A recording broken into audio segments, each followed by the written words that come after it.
ఇప్పుడు మనం ఫస్ట్ అననూరి ఫోర్ట్రెస్కి వెళ్ళబోతున్నాం. కానీ దారి మధ్యలో 2 చోట్ల వెరీ షార్ట్ హాల్ట్ ఉంటుంది. One is for Zhinvali reservoir and the second is for black and white rivers. So almost ఒక 60 to 70 kilometre drive from Tbilisi. పెద్ద పెద్ద కొండల మధ్యలో ఉన్న ఈ highway drive is fantastic.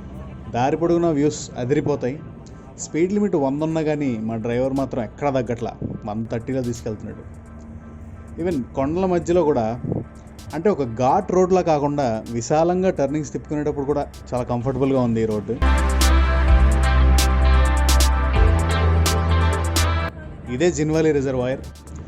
జార్జియాకి current supply చేయడానికి ఇక్కడ 2 అతిపెద్ద టర్బైన్స్ ఉన్నాయంట. దశాబ్దాల నుండి మన దేశంలో ఇలాంటి ప్రాజెక్ట్స్ పెండింగ్లో పెట్టారు.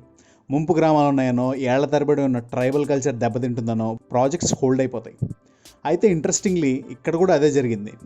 ఈ రిజర్వాయర్ కడితే హిస్టారికల్ సిగ్నిఫికెన్స్ కలిగిన చర్చెస్ కానీ ప్యాలెసెస్ కానీ చాలా మునిగిపోతాయి. అందుకని జనాలు చాలా ప్రొటెస్ట్లు కూడా చేశారు. అయితే అప్పట్లో ఉన్న Soviet government nothing doing, reservoir కట్టించి తీరతాం, కొన్ని లక్షల మందికి ఉపయోగపడే ఈ ప్రాజెక్ట్ ఎందుకు ఆపాలి అని పట్టుదల కొద్దీ ఈ ప్రాజెక్ట్ని కట్టించి పడదొబ్బారు.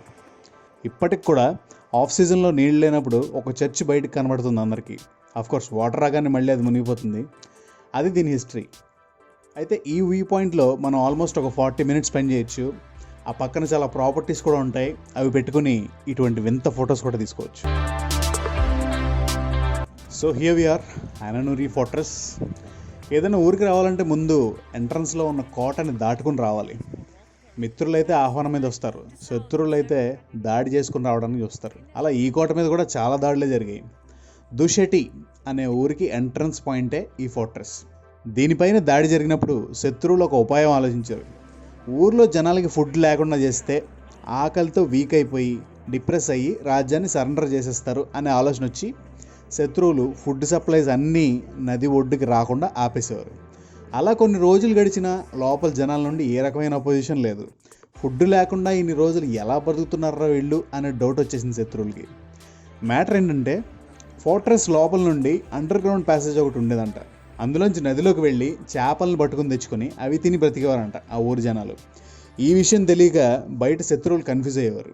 ఇది ఇలా ఉండగా లోపల ఉన్న జనాలు ఒకడు అత్యుత్సాహం కొద్దీ నదిలోంచి తెచ్చిన చేపల్ని గాల్లోకి ఎగరేశాడు. గాల్లో చేపలను చూసిన శత్రువులకి అర్థమైపోయింది వీళ్ళకి ఫుడ్ సప్లై ఆగలేదు అని.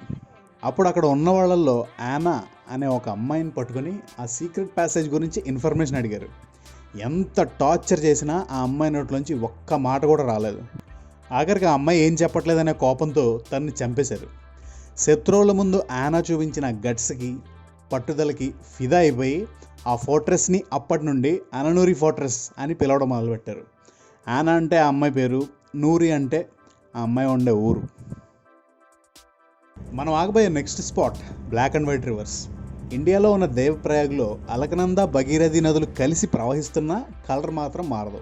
ఈ మధ్య ఆ వీడియో వాట్సాప్లో కూడా వైరల్ అయింది, మీరందరూ చూసే ఉంటారు. ఎగ్జాక్ట్లీ అలాంటిదే ఇక్కడ కూడా ఉంటుంది. వైట్ అరాగ్వి అండ్ బ్లాక్ అరాగ్వి రివర్ అనమాట. ఇప్పుడు సీజన్ కాదు కాబట్టి మనకి డిఫరెన్స్ కరెక్ట్గా తెలియట్లేదు, కానీ కరెక్ట్ సీజన్లో వస్తే ఇలా కనబడతాయి అన్నమాట. ఇలా 2 రంగులు కలవకుండా ఉండడానికి లోకల్గా చాలా స్టోరీస్ చెప్తారు, కానీ సైంటిఫిక్గా చూస్తే వేరువేరు సాంద్రత గల నీళ్లు కలవడానికి కొంచెం టైం పడుతుంది. అంటే 2 డిఫరెంట్ డెన్సిటీస్ గల వాటర్ ఎక్కువ డిస్టెన్స్ ట్రావెల్ చేస్తే కానీ మిక్స్ అవ్వలేవు. అలకనంద, భగీరథి కలిసి గంగా నదిగా ఎలా మారుతాయో ఇక్కడ బ్లాక్ అండ్ వైట్ కలిసి అరాగ్వి రివర్లో అలా మారుతాయి అన్నమాట ఫైనల్గా. So it's lunch time. Yes, HB Hofbrauhaus Munchen is the name of the restaurant. HB అంటే యూరోప్లో ఒక famous beer brewing company. Gudauri వెళ్ళే హైవే పక్కన మంచి థీమ్తో ఉన్న రెస్టారెంట్ ఇది. లోపల ఫైర్ ప్లేస్ కూడా ఉంది, హాయిగా చలికాచుకోవచ్చు. అగైన్ లోకల్ ఫుడ్లో నాకు ఏది దొరక్క మెనూ అంతా వెతికి ఒక ఎక్స్పెరిమెంట్ చేశాను. బాయిల్డ్ పొటాటో ఆర్డర్ చేసి ప్లెయిన్ రైస్ చెప్పి రెండింటినీ కలిపి ఉప్పేసుకుని బంగాళదుంప కుర్మాలా తినడానికి ట్రై చేశా. And trust me, it tasted really terrible and bad. Don't perform this stunt at home. తినేసి హోటల్ బయటికి వచ్చాక తీసిన వ్యూ ఇది. Pretty good.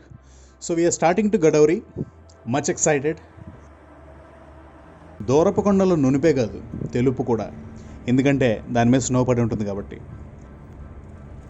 ఇలా ఒక్కొక్క రోడ్డు దాటుకుంటూ పోతే అద్భుతమైన మంచు కొండలు కనబడుతున్నాయి.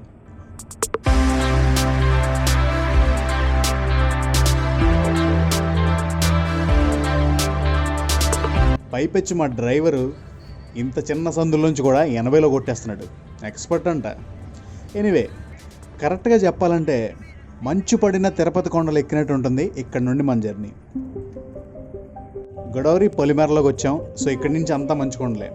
లెట్ మీ టెల్ యూ, మీరు ఇక్కడికి వచ్చిన తర్వాత కెమెరా పక్కన పెట్టేసి ఆ వ్యూని ఎంజాయ్ చేయడమే మీ ఫస్ట్ ప్రయారిటీ. ఎందుకంటే you will miss a beautiful view if you concentrate on shooting them with your mobile. Okay, beauty ఎక్కడ తెలుస్తుందంటే సన్లైట్ మారినప్పుడు. మేఘాలు అడ్డం వచ్చినప్పుడు ఇప్పుడు మీరు చూస్తున్నట్టుగా ఉంటుంది. అడ్డు తొలగినప్పుడు సన్లైట్ మంచు కొండల మీద డైరెక్ట్గా పడితే మాత్రం you will see some of the best sights here. So we are just 6 kilometers away from the resort. Temperature పీక్లో ఉన్నప్పుడు మాత్రం ఈ కొండలు జుట్టు పెంచుకుని వాటి తల మీద మేఘాలని క్యాప్ లాగా పెట్టుకున్నట్టు ఉంటాయి. So this is the entry point for Godavari. Once we pass this, కొన్ని మైండ్ బ్లోయింగ్ సీనరీస్ కనబడతాయి. చూడడానికి 2 కళ్ళు చాలవు, ట్రస్ట్ మీ. ఇందాక చెప్పాను కదా మంచు కొండల మీద సూర్యకిరణాలని, ఇటువంటిదే అనమాట ఆ బ్యూటీ.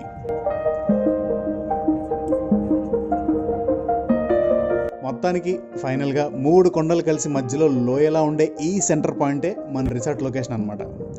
దగ్గరికి వెళ్ళి కిందకి చూడద్దు, కళ్ళు తిరుగుతాయి, అంత లోతుంటుంది.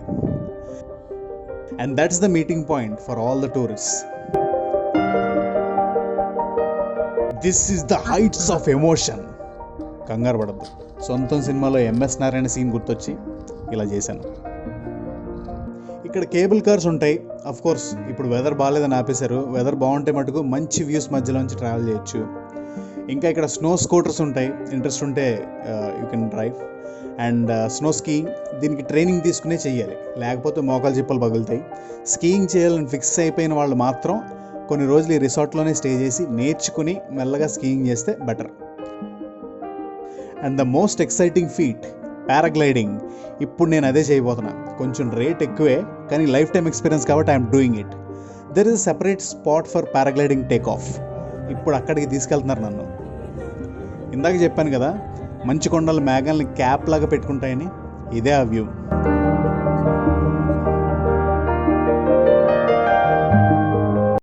సో నెక్స్ట్ వీడియోలో పారాగ్లైడింగ్ ఎక్స్పీరియన్స్ చూద్దాం. Keep watching my channel.